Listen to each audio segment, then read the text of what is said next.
আসসালামু আলাইকুম। সাধারণ জ্ঞানের ক্ষেত্রে আন্তর্জাতিক বিষয়গুলি খুবই গুরুত্বপূর্ণ একটা জায়গা। সেই বিষয়ে একটু আলোচনা করতে যাচ্ছি। এই বইটা হচ্ছে মিহির জিকে, বাজারের সর্বাধিক কমন প্রাপ্ত বই। 45 এবং 46 বিসিএসের সবচেয়ে বেশি কমন এসেছে এই বই থেকেই। তো চলুন শুরু করা যাক। প্রথমেই তার একটা মানচিত্র দিয়ে দিয়েছে। মানচিত্র দিয়ে পড়তে গেলে কিন্তু অনেক বেশি মনে থাকে। আপনি একটা জিনিস লেখা লেখা রয়েছে সেটা পড়তে যতটা মনে রাখতে পারবেন, 3 দিন পরে মানচিত্র দিয়ে পড়লে সেই জিনিসটা বেশি মনে রাখতে পারবেন। 3 দিন পরে দেখবেন একই জিনিস কেউ লেখা দিয়ে পড়েছে, আবার কেউ মানচিত্র দিয়ে পড়েছে। তো মানচিত্র দিয়ে যে পড়বে আমি মনে করি, এবং সাইকোলজিও তাই বলে, যে তার বেশি মনে থাকে। তারপরে দেখুন পৃথিবী পরিচিতি বিষয়ে তারা কথা বলেছে। একটা তারা প্রাথমিক ধারণা দেওয়ার চেষ্টা করেছে এবং ধারণা দিয়েছে মূলত।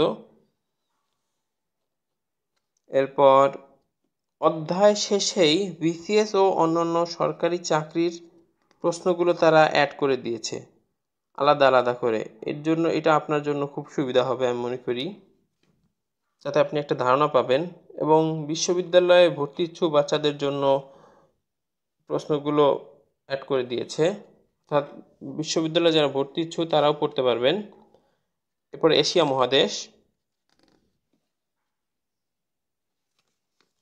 মহাদেশের নিয়ে আলোচনা করা হয়েছে। ইউরোপ, মূলত তারা মহাদেশগুলো নিয়ে আলোচনা করেছে।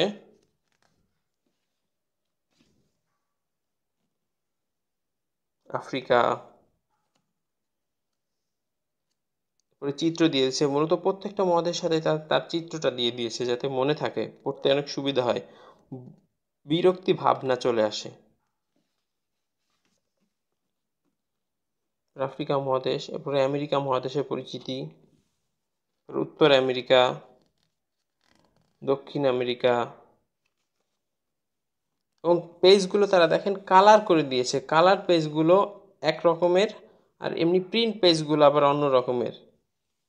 প্রথম মহাদেশগুলো তারা কালার করে দিয়েছে। এরপর ওশেনিয়া মহাদেশ, কিছু টেকনিকও তারা দিয়ে দিয়েছে, দেখেন টেকনিকও তারা লিখে দিয়েছে। ওশেনিয়া মহাদেশ যে 14টা দেশ: MP, SP, KS, ATN, NTV, FM. মনে রাখতে পারেন যদি সমস্যা হয়। এরপর পলিনেশিয়া, ওশেনিয়া মহাদেশ সম্পর্কে বিস্তারিত বলেছে। ওর প্রশ্ন দিয়েছে, প্রত্যেকটা অধ্যায় শেষে ওরা প্রশ্ন যোগ করে দিয়েছে, যাতে আপনার আলাদা করে আর খুঁজতে না হয় যে এই অধ্যায় থেকে কোন প্রশ্ন এসেছে।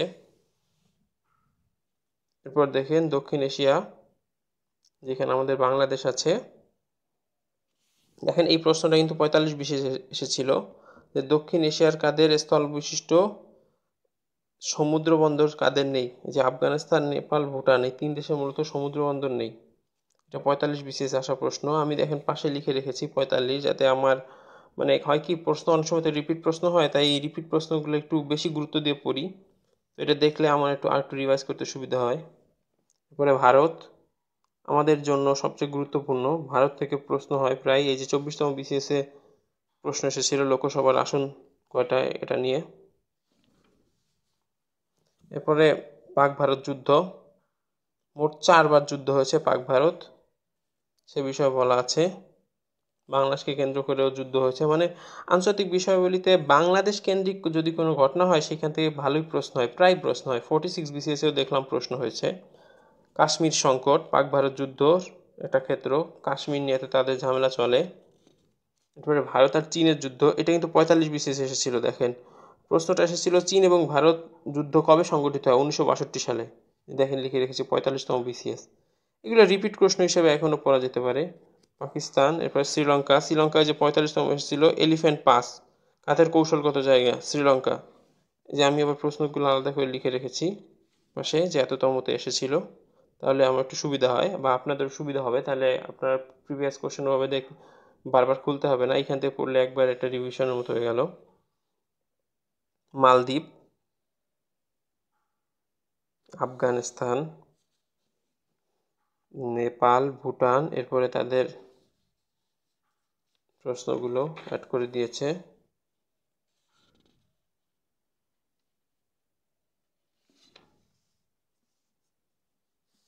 এরপর আসলো এশিয়া, দক্ষিণ এশিয়া বা এশিয়া মহাদেশের যেই দেশের যার মুদ্রা সেটা। দেখে এরপরে মিয়ানমার। মিয়ানমার থেকে কিন্তু 38তম বিসিএস প্রশ্ন ছিল যে রোহিঙ্গা, আমাদের এই যে রোহিঙ্গা ইস্যু তো বাংলাদেশে চলমান আছে, তারা কবে নাগরিকত্ব হারায়, তারপরে অং সান সুচির রাজনৈতিক দল, এই বিষয়ে প্রশ্ন এসেছিল কিন্তু দুইবার, 38 এবং 39-এ।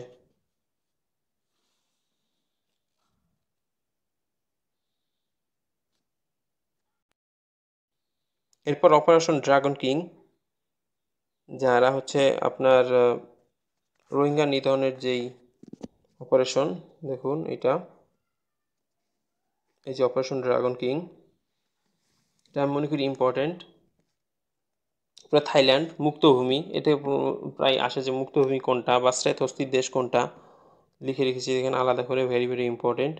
তারপরে ভিয়েতনাম, দেখেন এইখানে ইম্পর্টেন্ট বিষয়টা হচ্ছে যে তৈরি পোশাকে বাংলাদেশের কারা প্রতিযোগী, যেহেতু বাংলাদেশের রপ্তানির ক্ষেত্রে তৈরি পোশাক খুবই গুরুত্বপূর্ণ এবং প্রথম স্থানে আছে, সেহেতু যার কে তার প্রতিদ্বন্দ্বী এটা খুবই ইম্পর্টেন্ট। এমনকি 46 বিসিএস এই প্রশ্ন এসেছে তো, যে আপনার তৈরি পোশাক নিয়ে একটা প্রশ্ন আসছে 46 বিসিএসে। তাই বাংলাদেশ সম্পর্কিত যদি কিছু থাকে সেটা একটু বেশি গুরুত্ব দিয়ে পড়বেন, আন্তর্জাতিক বিষয়গুলিতে বাংলাদেশ সম্পর্কিত বিষয়গুলো। এরপর দেখেন ফিলিপাইন, একমাত্র হচ্ছে এরা পেশো গ্রহণ করে, যদিও এশিয়ার দেশ, তবে পেশো ইউজ করে। খ্রিস্টানদের, এরা কিন্তু সাংবিধানিক খ্রিস্টান দেশ, অর্থাৎ এশিয়ার একটা সাংবিধানিক খ্রিস্টান দেশ। এরপর মালয়েশিয়া, এই যে মাহাথির মোহাম্মদ, খুবই গুরুত্বপূর্ণ একজন মানুষ এশিয়ার। সিঙ্গাপুর, ছোট্ট একটা দেশ কিন্তু খুবই উন্নত। ফেসবুক এশিয়ার সদর দপ্তর, এটা কিন্তু 46 বিসিএস এসেছিল, ফেসবুকের এশিয়ার সদর দপ্তর কোথায়, সিঙ্গাপুরে। ইন্দোনেশিয়া, মূলত এশিয়ার দেশগুলো তারা বর্ণনা করেছে। পূর্ব তিমুর, এশিয়ার সর্বশেষ স্বাধীন দেশ পূর্ব তিমুর। দূরপ্রাচ্য, এখানে মনে রাখার একটা টেকনিক আছে, দূরপ্রাচ্য চীন, জাপান আর মঙ্গোলিয়া, আর আর সাথে হচ্ছে 2 কোরিয়া। সহজ, চীন জাপান কিন্তু প্রায় এরা সমসাময়িক, কাছাকাছি চেহারা ঠেহারা এরকম। তো কোরিয়াও সেম, আর শুধু থাকলো মঙ্গোলিয়া। তো চীন জাপান 2 কোরিয়া আর মঙ্গোলিয়া, এভাবে মনে রাখতে পারেন। এরপরে উত্তর কোরিয়া সম্পর্কে বলা আছে, সেই বিখ্যাত কিম জং উন, তাদের গুপ্ত দেশ বলা হচ্ছে কিম জং উনকে। এই যে দক্ষিণ কোরিয়ার মুদ্রার নাম, এগুলো মানে দক্ষিণ কোরিয়ার বিষয়ে ওরা লিখেছে, শান্ত সকালের দেশ। দেখেন সানশাইন পলিসি, কিন্তু এরা দক্ষিণ কোরিয়া এটা গ্রহণ করেছিল, এটা ছিল 2000 সালে, এবং এটা 40তম বিসিএস এসেছিল যে সানশাইন পলিসি কে গ্রহণ করেছে, এটা উত্তর হচ্ছে দক্ষিণ কোরিয়া। পুরো মঙ্গোলিয়া, জাপান আমাদের জন্য খুবই গুরুত্বপূর্ণ। এই জাপানের জাইকা, এই জাপানের জাইকাটা বাংলাদেশের জন্য গুরুত্বপূর্ণ, কারণ বাংলাদেশের সবচেয়ে বেশি ঋণ দেয় এই জাইকা। এই দেখেন জাইকা, জাইকা ছিল শীর্ষ স্বাস্থ্য সাহায্য সংস্থা যে দেশে, সে হচ্ছে জাপান। এরা ছিল জাইকা, ঋণ দেয়, শীর্ষ ঋণ। এরপর রাষ্ট্র চীন, চীন তো মোটামুটি আমার মনে হচ্ছে সবই ইম্পর্টেন্ট, আমি চীনের সবই প্রায় পড়ে ফেলছিলাম। এই সেই চীন, উইঘুর সম্প্রদায়, চীনের যে বিভিন্ন অঞ্চল, হংকং, এরা ওদের তো এটা আধাশায়িত অঞ্চল, হংকং তিব্বত এদের করে তো রাখে চীন। এই যে দেখেন বলতেন আমার তো উইঘুর, উইঘুর চীন বিষয়ে যে মুসলিম। তাইওয়ান, এটা ইম্পর্টেন্ট বিষয় হচ্ছে বাংলাদেশের, দেখেন আন্তর্জাতিক বিষয়ে যে বাংলাদেশের এখানে আছে, বাংলাদেশের যে দেশের সাথে বাণিজ্য সম্পর্ক আছে কিন্তু কূটনৈতিক নেই, সেটা হচ্ছে তাইওয়ান। বাংলাদেশের সাথে এই আন্তর্জাতিক বিষয়গুলি এটা গুরুত্বপূর্ণ। এরপরে 9 ড্যাশ লাইন, চীনের, চীনের একটা সংস্থা। আর এই সেই বিখ্যাত ওয়ান বেল্ট ওয়ান রোড, যেটার মাধ্যমে পুরো পৃথিবীরে চীন চেয়েছে মানে একটা একটা রাস্তার মাধ্যমে পুরো পৃথিবীতে তারা কাভার করতে। চেকবুক ডিপ্লোমেসি, এই যে চীন, চীনের এই বিখ্যাত ডিপ্লোমেসি, চেকবুক ডিপ্লোমেসি, এটা যদি আমার দাগানো হয়নি।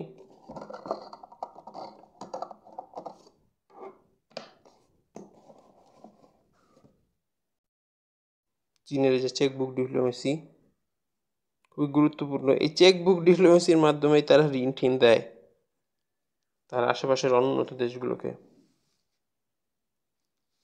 পেয়ারেলস, এরপরে তাদের সম্পর্কিত প্রশ্ন।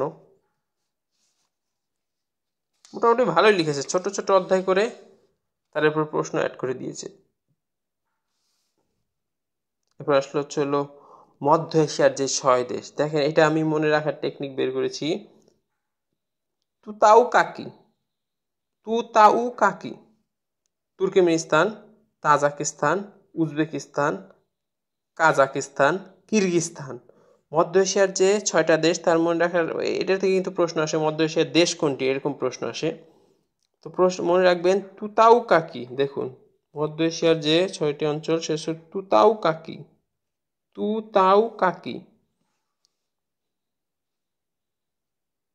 Turkmenistan, Tajikistan, Kazakhstan, Kyrgyzstan. ওরা কিন্তু আলাদা টেকনিক লিখেছে, কিন্তু এটা আমার মনে থাকে না, আমি আলাদাভাবে করেছি। এরপর এখান থেকে একটা প্রশ্ন আসছিল কাজাকিস্তান, পশুপালনের দেশ তুর্কমেনিস্তান। 17তম বিসিএস আসছিল কাজাকিস্তান, এটা হচ্ছে মধ্য এশিয়ার বৃহত্তম দেশ কোনটি, এটা এরপরে মধ্যপ্রাচ্য, এরপরে সৌদি আরব, পৃথিবীর কেন্দ্র মক্কা, সংযুক্ত আরব আমিরাত, কাতার। দেখেন কাতার বাংলাদেশের সাথে স্বাধীন হয়েছে কিন্তু বিশ্বের অন্যতম শীর্ষ ধনী দেশ, কারণ আছে তাদের হচ্ছে আপনার খনিজ আছে যা বাংলাদেশে নেই, খনিজ তেল আছে। ইয়েমেন সংকট, হুতি এই যে হুতি, এই সেই হুতি, ইয়েমেন হুতি।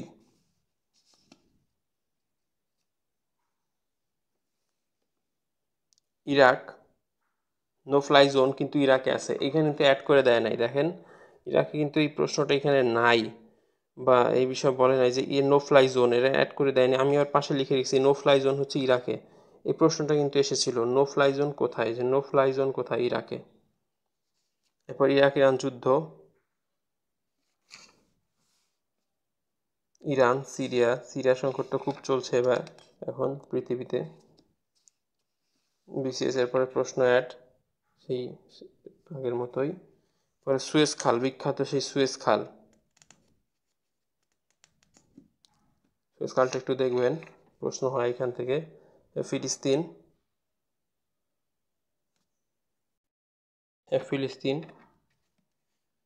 ফিলিস্তিনের স্বাধীনতা ঘোষণা।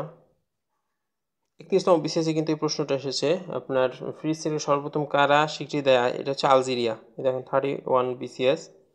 এই সেই বিখ্যাত হামাস আর ফাতাহ, এই যে গরিলা গোষ্ঠী হামাস এবং ফাতাহ। আল আকসা আমাদের বিখ্যাত জায়গা আল আকসা। এরপর পিএলও প্রতিষ্ঠা, পিএলওর বিষয়ে আলাদা করে দেখা আছে, যেটা 10তম বিসিএস এসেছিল রামাল্লায়। এরপর ইসরায়েলের বেলফোর ঘোষণা, ইহুদিদের জন্য আলাদা রাষ্ট্র যেটা, সেই বিষয়ে বলা হয়েছে। ক্যাম্প ডেভিড চুক্তি, ইসরায়েলের স্বীকৃতি, ইসরায়েলের সীমান্ত বিরোধ। ওদের কিন্তু 4টা দেশের সাথে সীমান্ত আছে, দেখেন সিরিয়ার সাথে, জর্ডান, মিশর এবং ফিলিস্তিন, এর সাথে ওদের সীমান্ত বিরোধ চলে। কারোর সাথে গোলান মালভূমি নিয়ে, ডেড সি নিয়ে, কারোর সাথে সিনাই উপত্যকা, আবার কারোর সাথে গাজা বা রামাল্লা। তবে সবচেয়ে বেশি হলো আপনার গোলান মালভূমি, এটা সবচেয়ে বেশি গুরুত্বপূর্ণ, ইসরায়েল সিরিয়া গোলান মালভূমি। এরপরে আরব ইসরায়েল যুদ্ধ, তাদের যে যুদ্ধ হয়েছে মোট 4টা। তারপরে মিশরের শান্তি চুক্তি, অসলো চুক্তি, এই যে নরওয়ের রাজধানী হচ্ছিল অসলো। অসলো চুক্তি কত সালে হয়, এটা একবার এসেছিল 1993 সালে অসলো চুক্তি, 15তম বিসিএস এসেছিল। অসলো চুক্তিটা দেখবেন, এর মধ্যে এটাই শুধু ইম্পর্টেন্ট। এরপরে যথাযথ সেই প্রশ্ন অ্যাড করে দিয়েছে। এবার তুরস্কটা ইম্পর্টেন্ট, এমনকি 45 বিসিএসে কিন্তু তুরস্ক থেকে প্রশ্ন এসেছে। এটা হচ্ছে এই যে ট্রয় নগরী কোথায় অবস্থিত, ট্রয়, 45 সেই হেলেন। দেখুন 45 বিসিএস এর প্রশ্ন এসেছে। পুরাতন প্রশ্নগুলো পাশে লিখে রাখলে তাহলে আপনার মানে পুরাতনগুলো পড়তে হয় না আলাদা করে, যে আমরা প্রশ্ন ব্যাংকটা পড়ি, আপনার জিকে এখান থেকে দেখে নিলেন। ফ্রান্স, মানে আপনি আসলে পড়াশোনাটা কমানোর চেষ্টা করেন, প্রোডাক্টিভিটি ওয়েতে পড়াশোনা করেন, ইনশাল্লাহ কাজে লাগবে। এবার ফ্রান্সের কথা বলেছে। রাশিয়া, স্ক্যান্ডিনেভিয়ার অঞ্চল, দেখেন স্ক্যান্ডিনেভিয়ার অঞ্চল সেই কিন্তু মনে রাখার সহজ উপায় হলো ফিতে ফিনল্যান্ড, ডেনমার্ক, আইসল্যান্ড, সুইডেন এবং নরওয়ে। ফিডে আসুন, এবার মনে রাখতে পারেন। এই যে ওরা টেকনিকটা অলরেডি এখানে বলে দিয়েছে। তারপর ডেনমার্ক, মধ্যে সবচেয়ে বেশি গুরুত্বপূর্ণ হচ্ছে আপনার সুইডেন। স্ক্যান্ডিনেভিয়ার এটা হচ্ছে আপনার নরকিড রাষ্ট্র। এটা কিন্তু স্ক্যান্ডিনেভিয়াকে বলা হচ্ছে নরকিড রাষ্ট্র। সবচেয়ে বেশি ইম্পোর্ট হচ্ছে সুইডেন, কারণ প্রথমত আয়তনে বৃহত্তম, তারপরে পৃথিবীত কল্যাণ রাষ্ট্র, ভেলভো গাড়ি যে দেশে সুইডেন, আবার নোবেল পুরস্কার চালু করেছে। তাই এই স্ক্যান্ডিনেভিয়ার 5টি দেশের মধ্যে সবচেয়ে বেশি গুরুত্বপূর্ণ এই সুইডেন। এই সুইডেনটা সবচেয়ে বেশি গুরুত্বপূর্ণ। একটু দেখবেন এইখান থেকে। নরওয়ে, বাল্টিক রাষ্ট্র,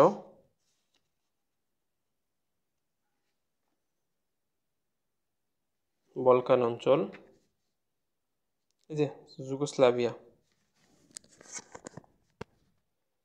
ককেশাস অঞ্চল, বিখ্যাত সেই আজারবাইজান এবং আর্মেনিয়ার বিতর্কিত অঞ্চল নাগার্নো কারাবাখ। এই যে লেখা আছে আজারবাইজান আর্মেনিয়া, আমি গুরুত্বপূর্ণ দিয়ে রেখেছি, সেগুলো এদের বিখ্যাত এই জায়গা। রাশিয়ার সেনা ঘাঁটি রয়েছে এখানে।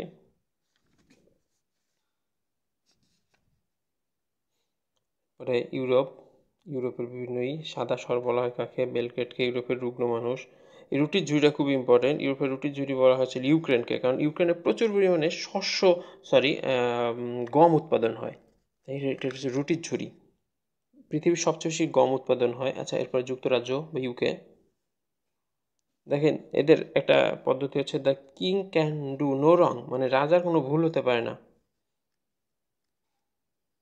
তাদের রাজা প্রথাকে তারা ওইটা সর্বশ্রেষ্ঠ মনে করে। ম্যাগনা কাটা খুবই ইম্পর্টেন্ট একটা জিনিস, তাদের শাসনতন্ত্র ম্যাগনা কাটা। পরে হচ্ছে ম্যাগনা কাটা।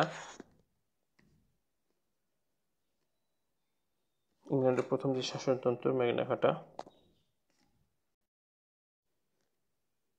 ইংল্যান্ডের শাসনতন্ত্র, এটা হচ্ছে আপনার 1215 সালের 15ই জুন। মনে রাখতে পারেন এভাবে যে 15ই জুন মানে 15/6/1215, তাহলে এইখানে হচ্ছিল 6, তার ডাবল হচ্ছে 12, আর 15 হ্যাঁ মনে রাখতে পারেন। যাই হোক, তাদের একটা রুলস হচ্ছে রাজার মৃত্যু নেই, মানে রাজাকেই তারা সর্বেসর্বা মেনে নিয়েছে। হচ্ছে ম্যাগনা কাটা, খুব বিখ্যাত এটা। এরপরে যুক্তরাষ্ট্রের গৌরবময় বিপ্লব, তাদের যে উত্থানের ইতিহাস, ব্রিটেনের রাজা রানী। এই যে দেশের মুদ্রায় ব্রিটেনের রানীর ছবি আছে এটা হচ্ছে কানাডায় তাদের রানীর ছবি আছে। এবং এই যে ইংরেজি সাহিত্যের সেই বিখ্যাত রানী এলিজাবেথ, যাকে বলা হচ্ছে ভার্জিন কুইন বা চিরকুমারী। তারপরে স্টেট ফার্স্ট, ব্রিটেনের প্রধানমন্ত্রীগুলো, তাদের বিষয়ে বলা হচ্ছে, ব্রিটিশ সম্পর্কে বলা আছে। এরপরে আয়ারল্যান্ড সম্পর্কে এটা কিন্তু একটা 31তম বিসিএস আয়ারল্যান্ডের একটা প্রশ্ন এসেছিল হচ্ছে IRN, যারা ছিল আইরিশ রিপাবলিকান আর্মি, এর প্রধান রাজনৈতিক শাখা হচ্ছিল সিন ফেইন।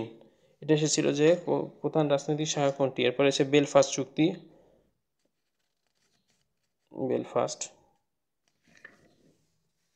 যে হর্ন অফ আফ্রিকা, আফ্রিকার যে জায়গাগুলো হচ্ছে শিংয়ের মতো দেখা যায়, হর্ন মানে হচ্ছে শিং, সেগুলো বলা হচ্ছে, যেখানে চীনের অলরেডি ঘাঁটি আছে। এরপরে দ্বীপ উত্তর আফ্রিকা, এগুলো মানে মহাদেশ সম্পর্কে এদিকে আলোচনা করা হয়েছে। এরপরে উত্তর আমেরিকা, ক্যারিবিয়ান অঞ্চল। এরপরে মার্কিন দেশের ইতিহাস, USA।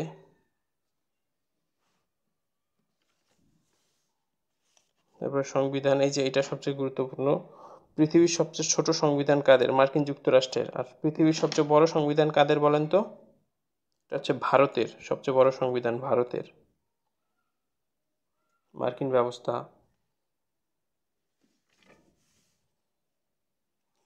হোয়াইট হাউস, তারপরে তাদের প্রেসিডেন্ট, সবাই বেশি গুরুত্বপূর্ণ না এখানে। জর্জ ওয়াশিংটন, লিঙ্কন, আর হচ্ছে রুজভেল্ট। এরপরে হয়তো আপনি নিক্সনকে পড়তে পারেন, কারণ সেহেতু মুক্তিযুদ্ধ ভিত্তিক, মুক্তিযুদ্ধের সময় তিনি প্রেসিডেন্ট ছিলেন, তাই। এরপর সর্বশেষ প্রেসিডেন্ট জো বাইডেন। তবে এইখানটা গুরুত্বপূর্ণ একটা জিনিস রয়ে গেছে, 2024 সালে 5ই নভেম্বর পরবর্তী 60তম নির্বাচন হবে।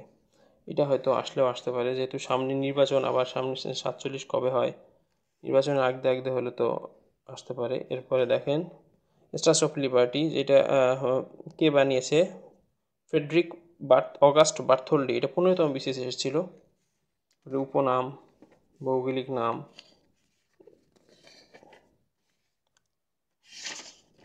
তারপরে বিভিন্ন সভ্যতা নিয়ে লেখা হচ্ছে। মেসোপটেমিয়া, মিশরীয়, সুমেরীয়, ইরাকের ক্যালডীয় সভ্যতা, ব্যাবিলিয়নের সভ্যতা, এগুলো নিয়ে লেখা হয়েছে। মায়া সভ্যতা, চীনের মহাপ্রাচীর, সেটা গ্রিক সভ্যতা। এরপরে যে ফিলোসফিক্যাল কিছু জ্ঞান চর্চা, এগুলো আলেকজান্ডার, তারপরে সক্রেটিস, প্লেটো, এদের কথা বলা হয়েছে। এটার মধ্যে সবচেয়ে ইম্পর্টেন্ট হচ্ছে মেসোপটেমিয়া সভ্যতা, সবচেয়ে প্রাচীন এবং এটা ইম্পর্টেন্ট। এরপরে দেখেন ভূরাজনীতির ক্ষেত্রে রেনেসাঁ, এরপরে রিফরমেশন। ওয়েস্টফালিয়ার চুক্তি খুব গুরুত্বপূর্ণ একটা চুক্তি। ওয়েস্টফালিয়ার চুক্তি 1768 সালে, এটা একটা ধর্মযুদ্ধ মূলত। এরপর শিল্প বিপ্লব, এটা খুব গুরুত্বপূর্ণ। চতুর্থ শিল্প বিপ্লব। ফরাসি বিপ্লব আরও বেশি গুরুত্বপূর্ণ আসলে। ফরাসি বিপ্লব কত সালে অনুষ্ঠিত হয়েছে? ফরাসি বিপ্লব শিশু নেপোলিয়ন, এই যে বাস্তিল দুর্গ, সেই বাস্তিল দুর্গ মূলত একটি কারাগার। বাস্তিল দুর্গ একটু উড়িয়ে দেওয়ার কারণে আপনার যুদ্ধ শুরু হয়। এরপরে এই যে সেই ফরাসি বিখ্যাত লোক নেপোলিয়ন বোনাপার্ট। ট্রাফালগার ওয়াটারলু যুদ্ধ, খুব গুরুত্বপূর্ণ দুটি যুদ্ধ। এরপর সুইজারল্যান্ড, নিরপেক্ষ রাষ্ট্র। দেখেন আন্তর্জাতিক ক্ষেত্রে সুইজারল্যান্ড একমাত্র নিরপেক্ষ রাষ্ট্র। এরপর রুশ বিপ্লব, ফরাসি বিপ্লব যেহেতু হয়েছে, তারপরে আবার রুশ বিপ্লব আমার এখানে আবার পড়তে হবে, কারণ রুশ বিপ্লবটা আমার ওইভাবে আবার ঝামেলা আছে। চীনা বিপ্লব, চীনা সাংস্কৃতিক বিপ্লব। এরপরে বিশ্বযুদ্ধ, প্রথম বিশ্বযুদ্ধ। ভার্সাই চুক্তি, বিশ্বযুদ্ধের ফলে যে চুক্তিগুলো হয়েছে সেগুলো হচ্ছে ভার্সাই চুক্তি, আমেরিকার স্বাধীনতা চুক্তি। এরপরে জাতিপুঞ্জ, এরপরে জাতিসংঘ, দ্বিতীয় বিশ্বযুদ্ধের পটভূমি, রুজভেল্ট। এইখানে কিন্তু তিনটা আপনার প্রতিষ্ঠান হয়, ওয়ার্ল্ড ব্যাংক, আইএমএফ আর গ্যাট। আইএমএফ যেটা মুদ্রা সংস্থা খুবই গুরুত্বপূর্ণ। এরপর স্পেনের গৃহযুদ্ধ। তবে যে বোমা ফেলা হয়েছিল, লিটল বয় ফ্যাটম্যান, এই দুটো বিষয় বলা আছে। দ্বিতীয় বিশ্বযুদ্ধের সাথে জড়িত ব্যক্তিগণ, ব্রিটেনের যুদ্ধ, মোটামুটি যুদ্ধ নিয়ে এদিকে লিখছে। তার মধ্যে একটা জিনিস ইম্পর্টেন্ট হচ্ছে সেকেন্ড ওয়ার্ল্ড ওয়ার বইটা কে লিখছে, এটা হচ্ছে উইনস্টন চার্চিল। দেখেন এটা আমি মনে করি অনেক গুরুত্বপূর্ণ, কারণ চার্চিল পৃথিবীতে একমাত্র ব্যক্তি যিনি রাজনীতিবিদ হয়েও সাহিত্যে নোবেল পুরস্কার পেয়েছে। দেখেন চার্চিল রাজনীতিবিদ হয়েও সাহিত্যে নোবেল পুরস্কার। এভাবে জেনেভা কনভেনশন আছে, কনভেনশনগুলো দেখতে পারেন। প্রাচীন, বার্লিন প্রাচীর, মাও সেতুং, চীনের সাংস্কৃতিক বিপ্লব বিষয়ে, কোরিয়া যুদ্ধ। জাতিসংঘ তো খুবই ইম্পর্টেন্ট, জাতিসংঘটা পড়বেন, ভালো করে পড়বেন। জাতিসংঘের এই যে 11টি যে সম্মেলন, লন্ডন ঘোষণা, আটলান্টিক সনদ, বেটানুটস, তেহরান, এইগুলো ইম্পর্টেন্ট, মোটামুটি পড়তে পারেন। এই যে সদর দপ্তর, সচিবালয়। এরপর মহাসচিবগণ, এই 4 জন পড়লেই হবে, কারণ এটা মুক্তিযুদ্ধকালীন ছিল। উথান্ট এবং এশিয়ার প্রথম দ্যাগ হ্যামারশোল্ড, কারণ তিনি হচ্ছে বিমান দুর্ঘটনা মারা যান, এবং ট্র্যাক সেতু প্রথম, এর জন্য। তারপরে নেপাল, যে এখান থেকে কিন্তু 46-এ বিশেষ প্রশ্ন এসেছিল। আন্তর্জাতিক আদালত আইসিজে এর বিচার সভাপতির মেয়াদ কয়দিন? 3 বছর। বিচারকের মেয়াদ 9 বছর, সভাপতি 3 বছর। মনে রাখার চেষ্টা করবেন। এখানে দেখেন লিখে রেখেছি আইসিসি এবং আইসিজে এর দুইটার সদপ্তর নেদারল্যান্ডসের হেগে। তারপরে পড়েছি মোটামুটি বাংলাদেশ বিষয়ে কিছু বলা আছে। তারপরে প্রশ্ন, এসডিজি খুবই গুরুত্বপূর্ণ একটা টপিক। এসডিজি আসলে এসডিজি তো 46-এ প্রশ্ন এসেছিল। এসডিজি অনেক গুরুত্বপূর্ণ একটা বিষয়। এসডিজি থেকে 46-এ যে প্রশ্নটা এসেছিল সেটা হচ্ছে এসডিজি চতুর্থ লক্ষ্যমাত্রা চেয়েছিল, সেটা হচ্ছে মানসম্মত শিক্ষা। এসডিজি মূলত 17টি লক্ষ্যমাত্রার মধ্যে দারিদ্র, ক্ষুধামুক্তি, সুস্বাস্থ্য, মানসম্মত শিক্ষাটা এসেছিল 46 বিসিএসে। পরে 46 প্রশ্ন এসেছিল SDG 4th লক্ষ্যমাত্রা, যেটা হচ্ছে মানসম্মত শিক্ষা। এখানে সবচেয়ে বেশি ইম্পর্টেন্ট মূলত 6টা: দারিদ্র, ক্ষুধামুক্তি, সুস্বাস্থ্য, মানসম্মত শিক্ষা, লিঙ্গ সমতা। এই 5টা সবচেয়ে বেশি ইম্পর্টেন্ট। এরপরে 13 নম্বরটাও ইম্পর্টেন্ট, জলবায়ু বিষয়ক পদক্ষেপ SDGর। এরপরে জাতিসংঘের উন্নয়নমূলক সংস্থা, এখান থেকে কিন্তু একটা প্রশ্ন এসেছিল 46-এ। ILO, তো প্রথমে আছে ইউনেস্কো, WTO, ILO। এখানে মনে রাখবেন মূলত 2টা বিষয়: বাংলাদেশ কবে সদস্য হয় আর এর সদর কই।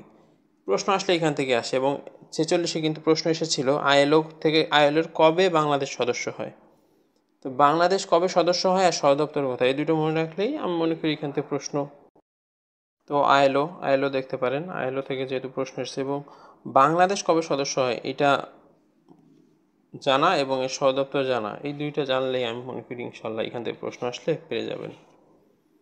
এবারে আছে WHO, FAO, জাতিসংঘের খাদ্য সংস্থা, যেটা এইগুলো আর কি সদর দপ্তর বা বিভিন্ন প্রতিষ্ঠান বিষয় পড়েছে। তারপরে বিভিন্ন পুরাতন প্রশ্ন অ্যাড করে দিয়েছে।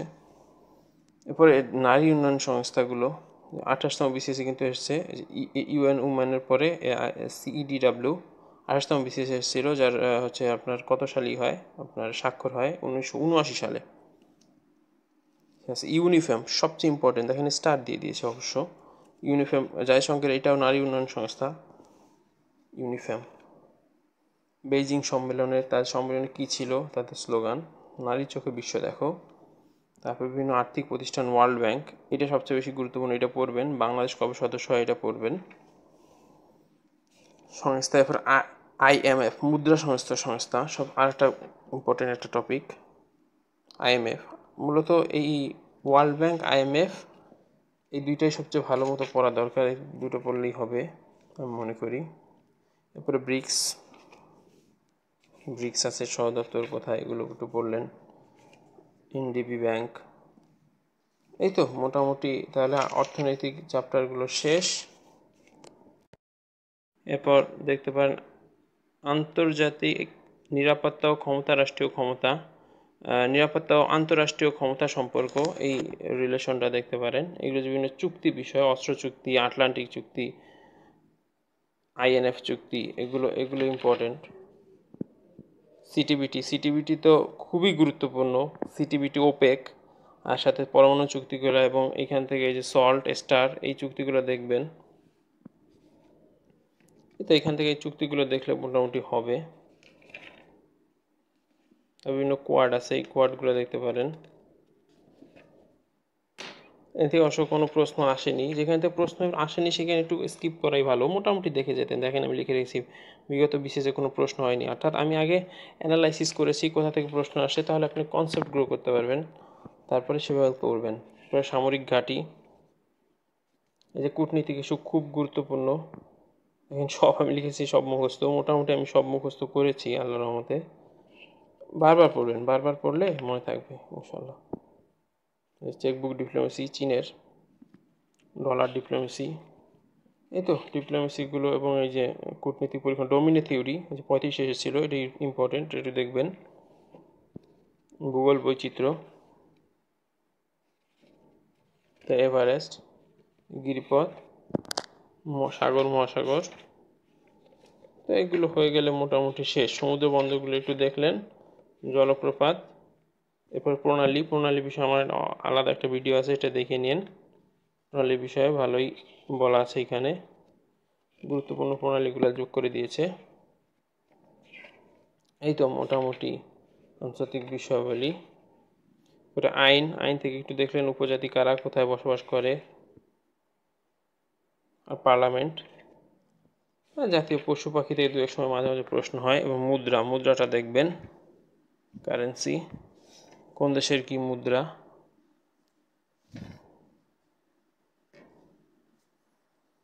এই তো WAF। ব্যাস এ পর্যন্ত দেখলে আমি মনে করি আর দরকার নেই। এরপরে যোগ আছে মূলত বিজ্ঞান আর ওভাবে আমি এটা থেকে পড়িনি। এই তো এই হচ্ছে আন্তর্জাতিক বিষয়াবলী, মিহির জিকের রিভিউ। আশা করি বইটা আমার ভালোই লেগেছে এবং বাজারে তো সবচেয়ে কমন প্রাপ্ত বই এটাই। দেখেন ৪৬ এবং ৪৭-এর ৬০ প্লাস কমনের নিশ্চয়তা এবং আরও বেশি কমন আসে। ধন্যবাদ। আসসালামু আলাইকুম।